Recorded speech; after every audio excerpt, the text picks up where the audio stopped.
மலேசியாவில் day one என்னோட பிறந்த நாளைக்கு நான் போகணும்னு நினச்ச இடம் பிரிக்ஃபீல்ட்ஸில் இருக்க ஜெய் வீர ஹனுமான் டெம்பிளுக்கு. இந்த கோயிலை பற்றி இன்ஸ்டா ஃபீடில் பார்த்ததுக்கப்புறம் தான் எனக்கு தெரிஞ்சது இவ்வளோ ஸ்பெஷல்னு சொல்லி. இந்த கோயிலில் நம்ம ஊர் சென்னை நங்கநல்லூர் சாமி மட்டும் இல்லை, சைனா, பாலி, வியட்நாமு இந்த மாதிரி பல இடத்துல இருக்க சிலைங்கள் எல்லாமே இங்கே இருக்குது. லாங்கஸ்ட் டெய்ல் இருக்க அனுமார் சாமி எங்கே இருக்குன்னு கேட்டால் அது இங்கே மலேசியாவில் தான் இருக்குது. ஏன்னா இந்த கோயிலோட கோபுரம் அனுமாரோட வாலில் தான் இருக்குது. அங்கே போன நாள் சனிக்கிழமைனால ரொம்ப கூட்டமாக இருந்துச்சு. எள்ளு விளக்கு, தீப விளக்கெல்லாம் போட்டுட்டு இருக்க எல்லா சாமியும் நல்லபடியாக கும்பிட்டு வந்தோம். அங்கே முனீஸ்வரன் சாமியும் இருக்குது. கோயிலுக்குள்ளே குட்டி குட்டியாக 1000 அனுமார் இருக்காங்க. மலேசியா போனால் கண்டிப்பாக பத்து கேஸ் மட்டும் போகாமல் இந்த ஆஞ்சநேயர் கோயிலுக்கும் போயிட்டு வாங்க, அவ்வளோ சூப்பராக இருக்கும். கோயிலோட என்விரான்மெண்ட்டு அவ்வளோ பீஸ்ஃபுல்லாக சூப்பராக இருந்துச்சு.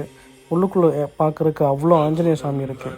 எல்லாத்தையும் பார்த்துட்டு வெளியே வந்தீங்க அப்படின்னா ஹனுமார் கோயில் பக்கத்துலேயே கிருஷ்ணன் கோயில் இருக்குது, முருகன் கோயில் இருக்குது, ஒரு முனீஸ்வரன் கோயில் இருக்குது. சாமி நல்லா கும்பிட்டு நல்லபடியாக வந்து ஒரு வெஜ்ஜு மீல் சாப்பிட்டுட்டு நாங்கள் ரூமுக்கு கிளம்பி வந்துட்டோம். ஃபாலோ பண்ணிவிட்டு கண்டிப்பாக நீங்களும் போங்க.